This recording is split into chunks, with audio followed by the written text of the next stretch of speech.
You better, that's your cupcake now. Oh my god. Oh, that's crazy. Ooh, it was all like slimy when you did that.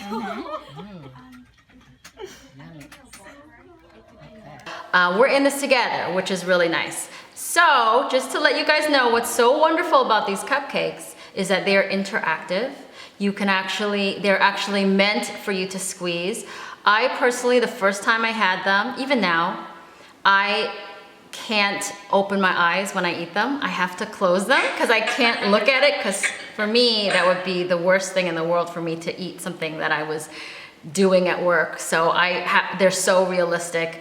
And this is the first time I've ever made them. I made some to start, and they're actually surprisingly easy. I'm so happy about that. So we're gonna go through the process with you, and maybe you guys can work along with us. And certainly if you have any questions, ask me, and I'm gonna say hello to people while you're probably doing things too. I might just say hello. If I wave and stuff, it's because I'm saying hello to some of the people that are here from Brazil and from all around the world, which is amazing. Okay, so it's all yours. Things that you could use instead. So you'll start with just a plain cupcake, any flavor. I think that's one of the #1 questions I get is like, what's the recipe? Like, you know, what's the ingredients that you use? And you just use whatever cupcake. Honestly, you could buy a cupcake from the grocery store and just take off the frosting. You could actually repurpose the frosting and put it in a little Ziploc bag, so you don't have to buy separate frosting. So you're gonna need a plain cupcake, some vanilla pudding. I'm using a vanilla pastry cream, but you can always use just at home basic instant.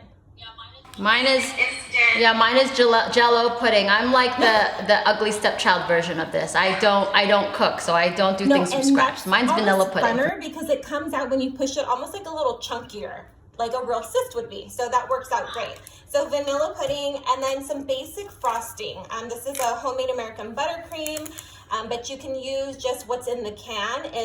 Yep, that's perfect. So what Dr. Lee has is actually going to be a little softer in consistency, which is going to make for a much better pop. It's going to pop a lot easier. Whereas the buttercream will stiffen, and if you refrigerate it, it's going to be, you have to let it thaw out. So I would actually recommend canned frosting for that.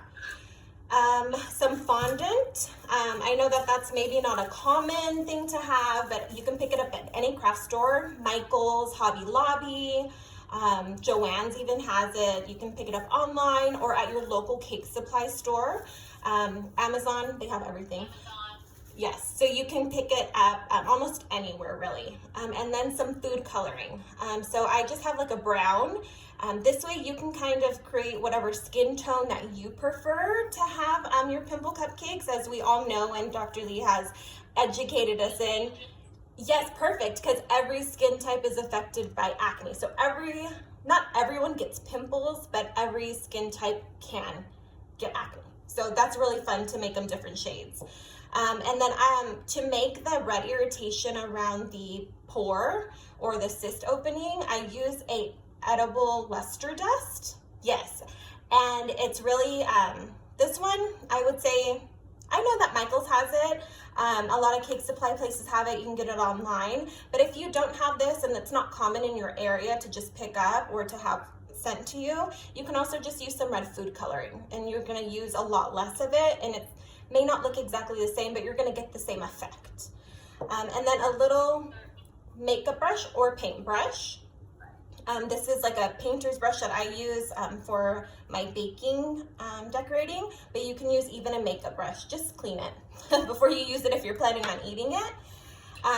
My frosting and my pastry cream are in piping bags, but you can always use Ziploc bags. It's the same thing, and you'll just fill it up, push it to the corner, and then snip off your tip, and that's like a great made piping bag. I also have some gloves. So if you are going to dye your own fondant, whatever color you want to put on gloves, or you will stain your hands.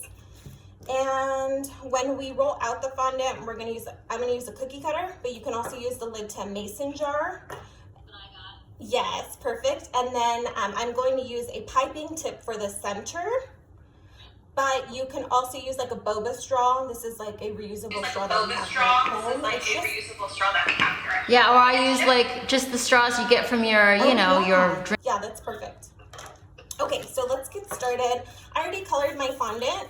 But Yeah, I already colored mine. Actually, the one mistake I made the first time I did this is well, not a mistake, but I put too much dye. It really just takes less is more, I think. I'm sure she'll let you know. She's the expert. But I just put one little drop and it gave me like this nice flesh tone here. yes. Yes, and I 100% agree with that. Less is more.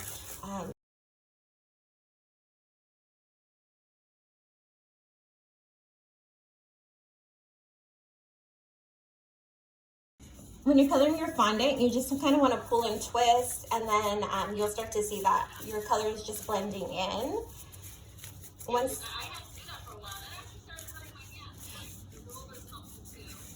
yes. Okay. So actually that mixed pretty well. So I'm going to roll it out with a rolling pin. And if you're having the issue of your fondant getting stuck to your rolling pin, you just put a little powdered sugar or cornstarch, or even flour if that's what you have available, and it'll help that to not stick. So you're gonna roll it relatively thin, maybe like 1/8 of an inch.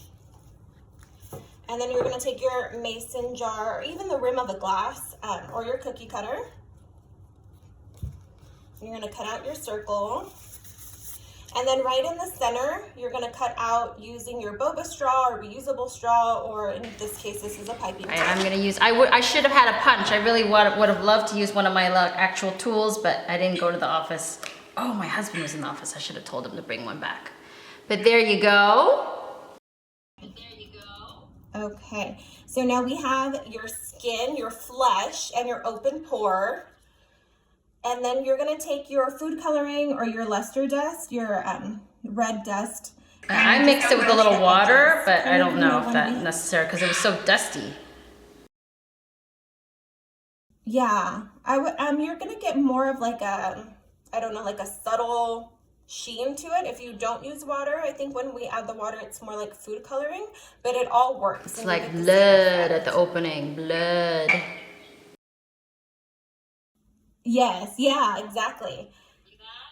So kind of just like a pimple, it's going to be redder in the center because that's where your irritation is, but then the skin around it is going to be irritated too. So you're going to share some, or spread some irritation love. Right. Okay. Okay, and then we're going to set that aside, and I'm just going to cut off the tip of my piping bag.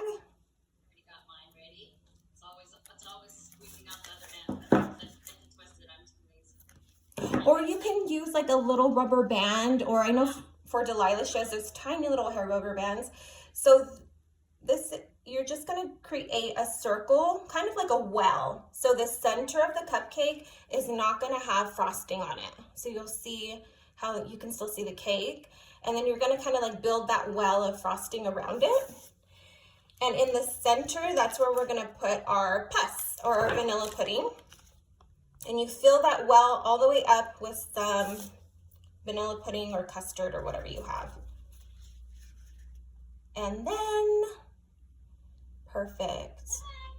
Dr. Lee's gonna have a juicy pop. Did you see all that pus she put in there? And then you just lay the fondant right on top. So awesome. I love them. I actually one time you made a really special one that I think is great for Valentine's Day. I have one right here. I made the circle part to be a heart. So remember that one when you did that? That was so cute. I don't know if that was an accident or if that was on purpose, but I loved it. So I made one right now while I was waiting for us to start this. So let me see if I can put that on and if it looks like anything. Yeah, that one actually, I had a gentleman come out from Illinois to surprise his girlfriend for their anniversary, and they were popaholics, and so he asked if there was something special I could do with the pimple cupcake for her. That's so cute. Let me put like some blood on here. I almost forgot to put the blood on. Let me put that on. Really, it is. It's playing with Play-Doh. Oh, and the love is real. Yes. The love for the pop. So I would love you to show how it's interactive because it's so fantastic. So the pop is what we all want out of this, right? So you're not going to squeeze the bottom because as we constructed it, you notice the filling's not in the cupcake. What you want to do is you want to push down and together, and you get that pop. Look at what I did already. Let me see if I can do one. Here we go, ready? And then they're so delicious too. Push down.